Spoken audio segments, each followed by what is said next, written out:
almost something that we have to work on.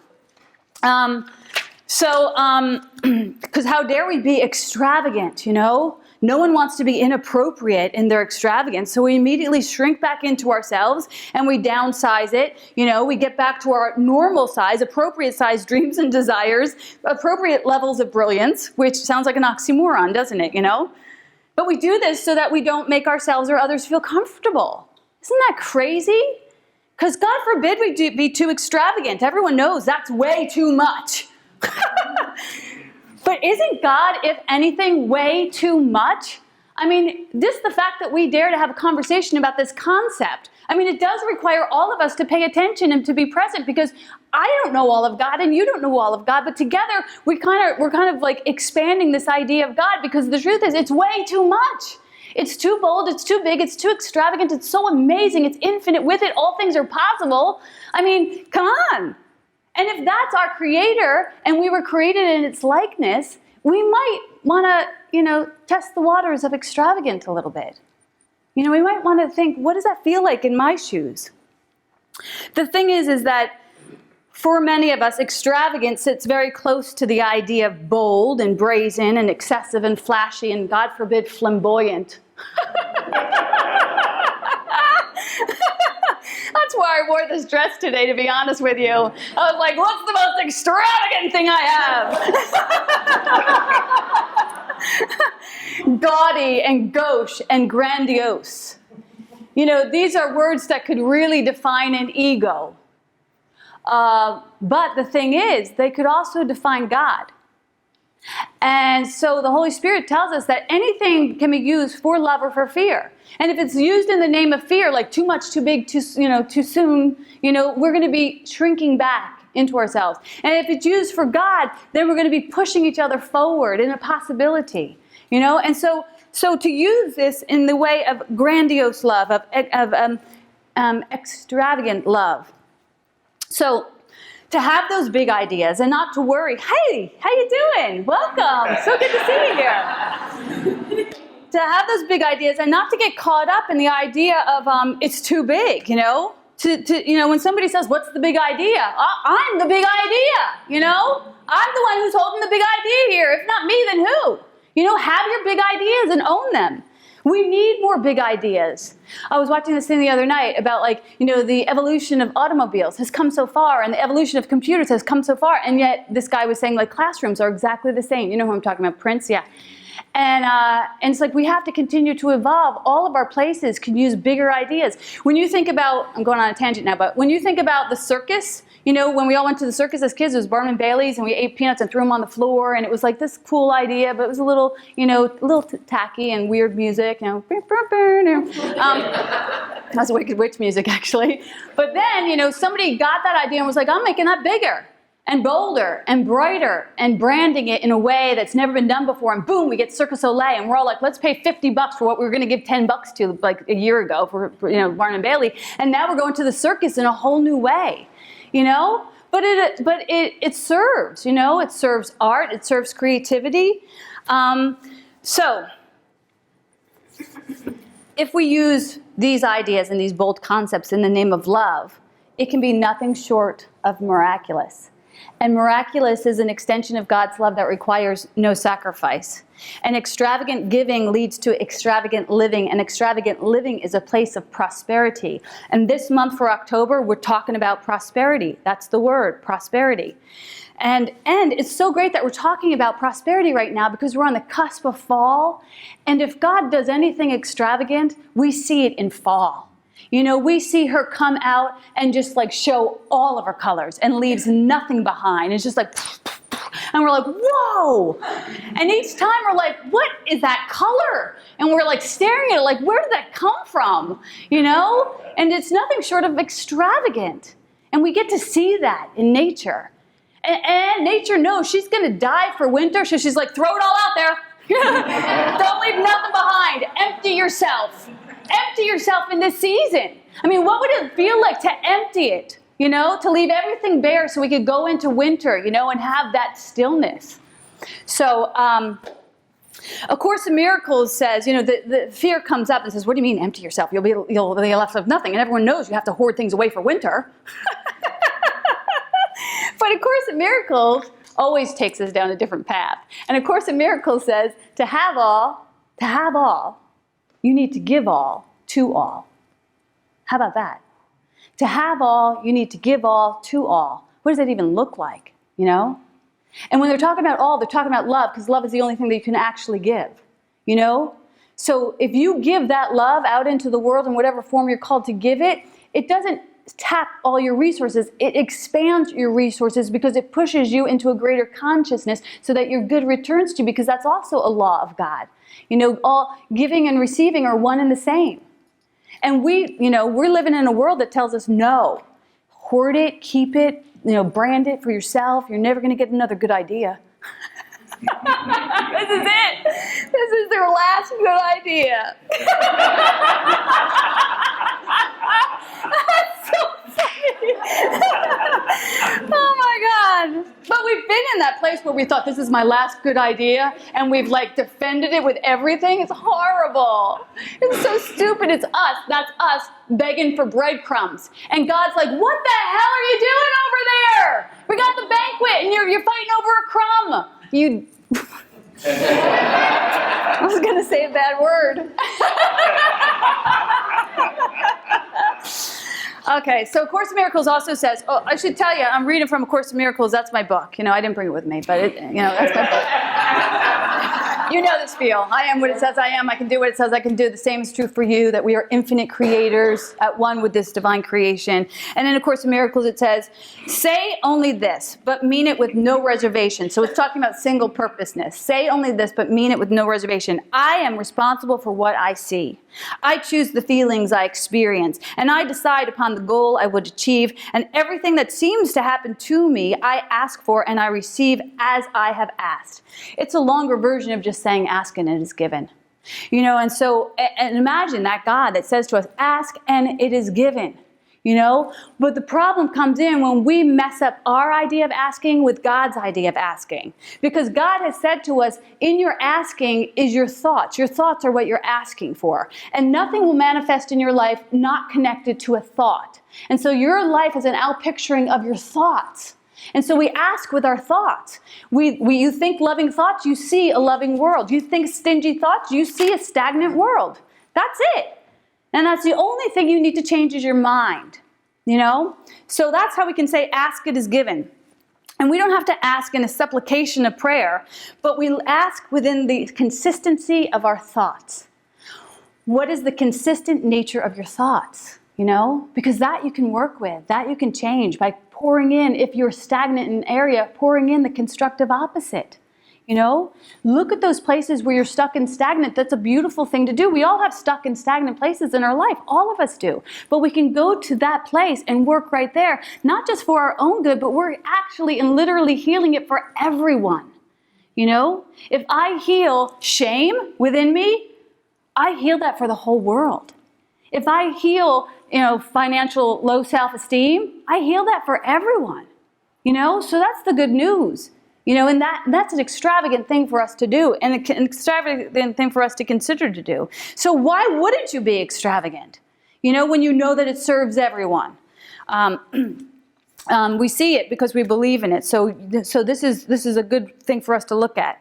I wanted to tell you about some things that I saw when I was looking at things that were extravagant. There's some extravagant stuff going on out there. First of all, in Geneva, Italy, you can rent a hotel room for $80,000 a night. A night! What the hell? We're in the wrong business. $80,000 a night. You can buy a bottle of wine for $1,000. And Will knows I'm horrible with numbers, so I'm going to try and do this. $195,000 for a bottle of wine. $195,000, one bottle of wine. Don't worry, you get a tour of the vineyard with it. So there you go. That pays off. You could get a tattoo, not a permanent one, a temporary tattoo for $7.2 million because it's designed in diamonds and adhered to your body with adhesives. Only $7 million. Come on. You could get a skateboard from Louis Vuitton for $8,000. Why not? right? So there is extravagance out there. There's a plethora of extravagance. And what we want, I mean, it's good to know that. It's good to know that there's an abundance in the world. But there's a place within us that goes, oh, too much. Like, that's a big waste. What a waste. So be aware of that little person within us that says too much. That's a waste. What do we know? As according to Course in Miracles, we don't know what anything is for. And why would we deny someone their infinite creativity and asking for their highest value? It's only a reflection within us where we're not able to go that far yet, you know? But we get to look at that. We get to look at where we have disdain for abundance. I mean, that would be a good thing to do during our month of prosperity, right? Who do they think they are selling that skateboard for $8,000? You know, some people say, and we're moving and waking from this, that art is, you know, not a necessity. You know, that's extravagant. That's an extravagant thing. So there's this beautiful story from the Bible. And I don't always talk about stories from the Bible, but this is a story that really spoke to me. It's spoken to me since the very first time I heard it, and it's about extravagant love. And it's about this time that that Jesus went to this party in his honor. And it was Lazarus, and it was Mary and Martha. And remember, we talked about Mary and Martha. They were the two sisters that had the other party, and Martha was doing all the work, and Mary was just sitting at Jesus' knee, and Martha was like, Jesus, you know, come on, get her to work, you know? She's being extravagant, you know? And Jesus was like, she's already chosen. Like, she chose to hang out and listen to the stories, which was kind of uncalled for because she was a woman kneeling at the knee in this room of men. And like, she was really busted through some boundaries. She was kind of being extravagant, you know? And Martha was not having it, you know? So anyway, this story takes place with these siblings again. These two over here, right?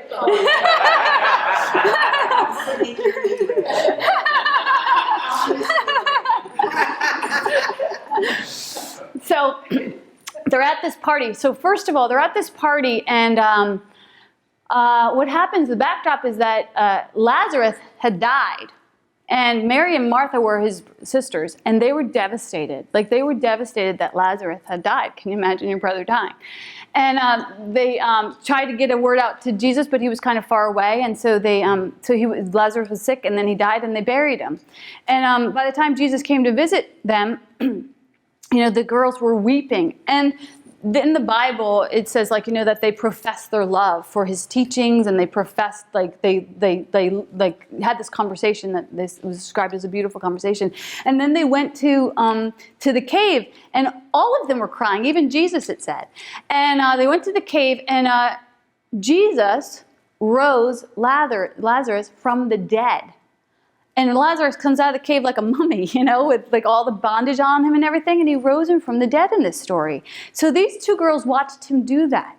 And I don't know about you, but have you ever seen anyone raised from the dead? It's an audacious experience. I was in a meeting the other day, a 12-step meeting, and there was a newcomer. And I got to remember all of the times that I saw people stagger into those rooms looking like dead houseplants. And me thinking, toss it in the trash. It ain't no good. It's never going to come back to life. And watching them find deep waters of love and miraculously transform into something so vital that bore forth so much fruit and goodness out into the world.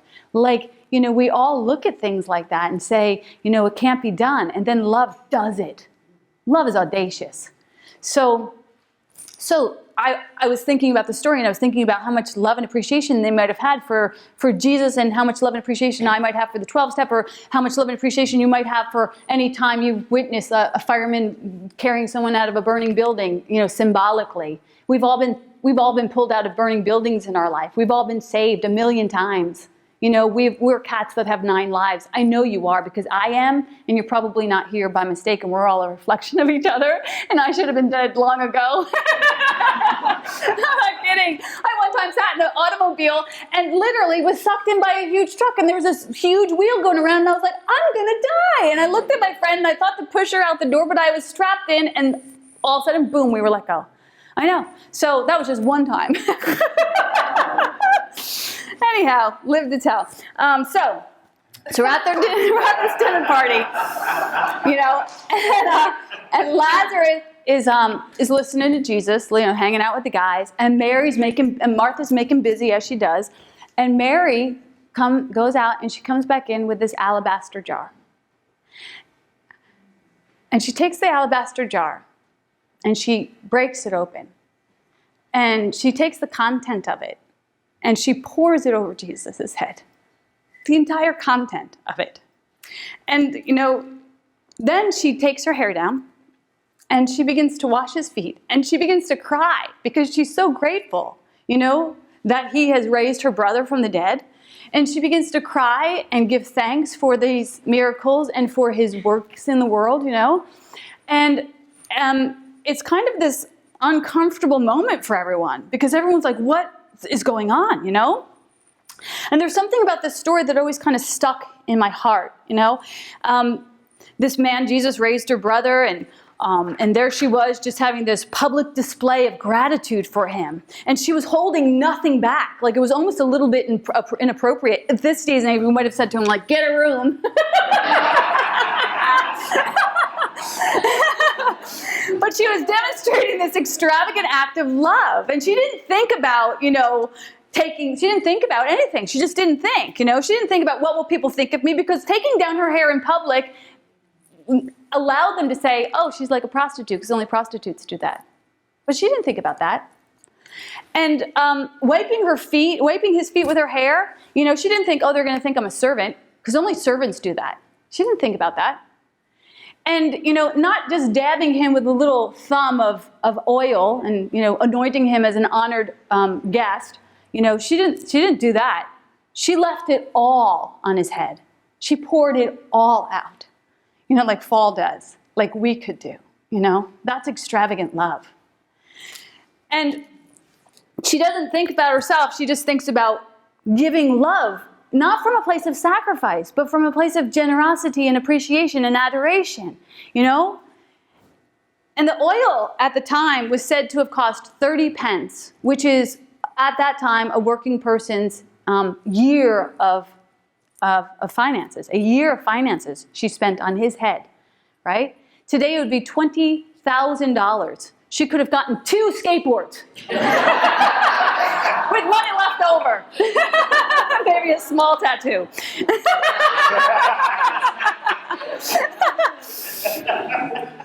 But do you remember when you felt that kind of love?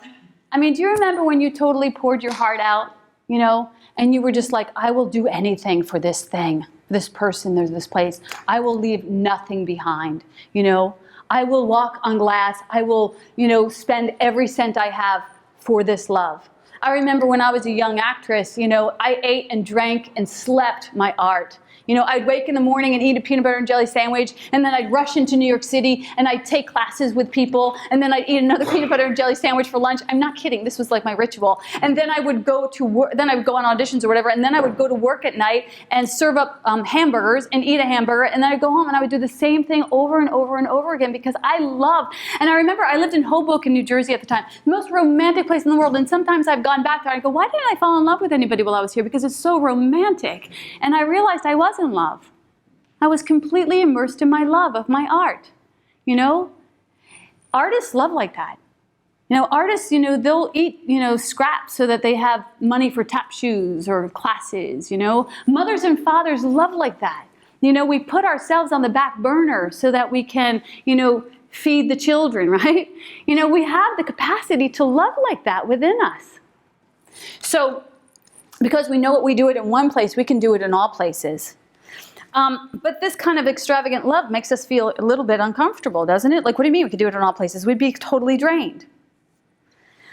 That type of love can make us feel, uncomfortable. The disciples that were in that room felt very, very uncomfortable with this display of love. They were actually quite indignant, actually.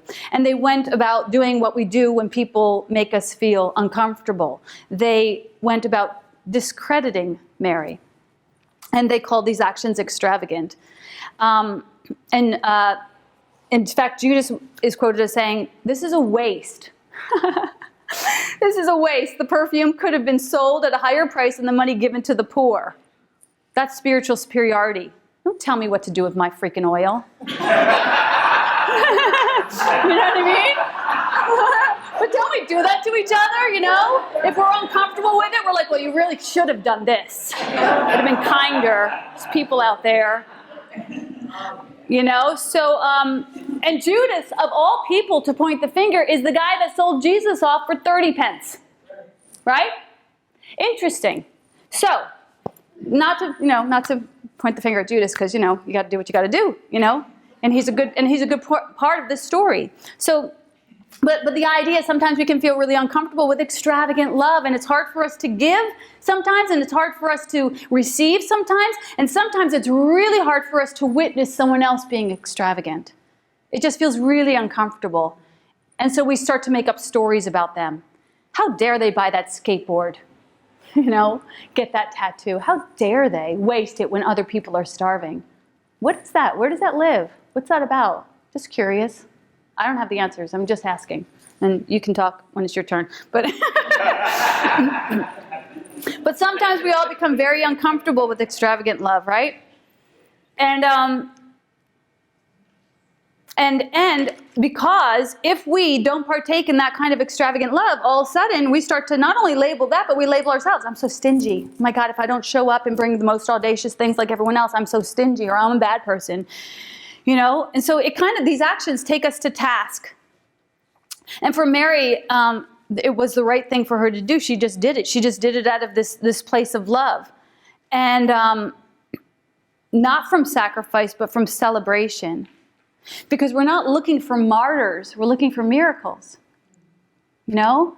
And the ego will say, oh, you know, to give like that, you'd be a martyr. But no, we're miracle workers when we extend ourselves that way.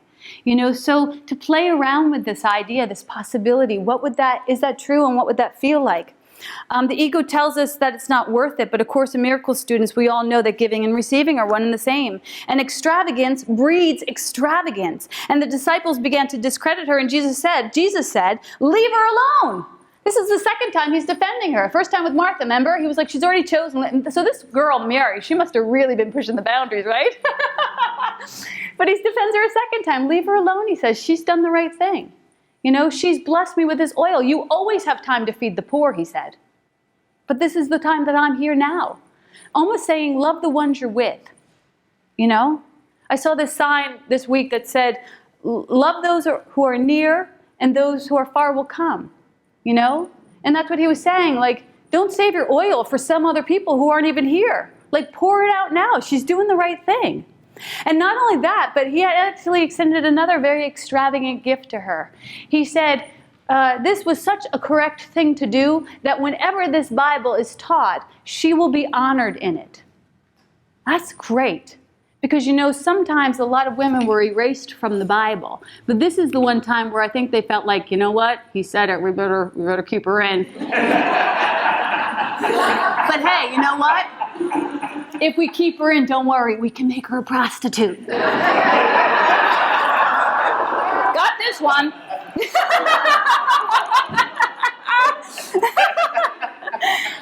This is the gospel according to Maureen, okay? So, her actions said to us, though, they were a demonstration. They said to us, I will place nothing before you. You're more valuable to me than anything.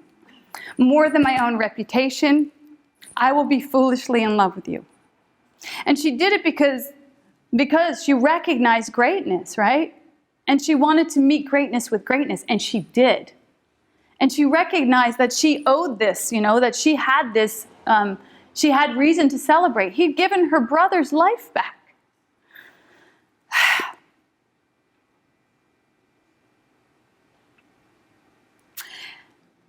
You know, the oil was embalmment oil. It was oil that they used to embalm. I don't know why she was carrying that with her. I don't know. It was called strip nard, and they shortened it. They just call it nard.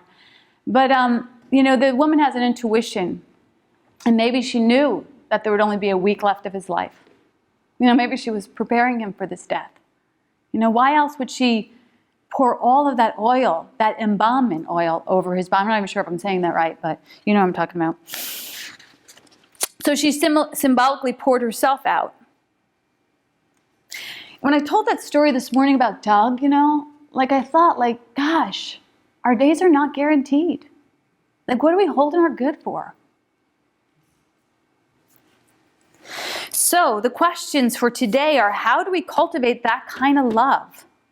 How do we commit to spending time with our divine and cultivating that kind of love with our divine, no matter what you call your divine? Like, how do we really spend it on our divine?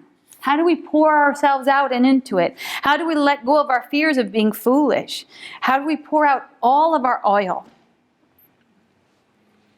How do we build forts for each other? How do we practice extravagant love? That's the word.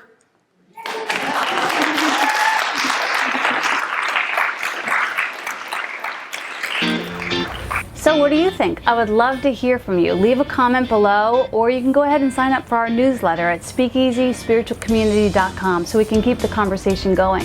Because Speakeasy is all about engaging in engaging conversations. Everything is better when we all share our voice. I'm Maureen Muldoon, your Spiritual Vixen, reminding you to love more and fear less, and don't forget to laugh. What do you say?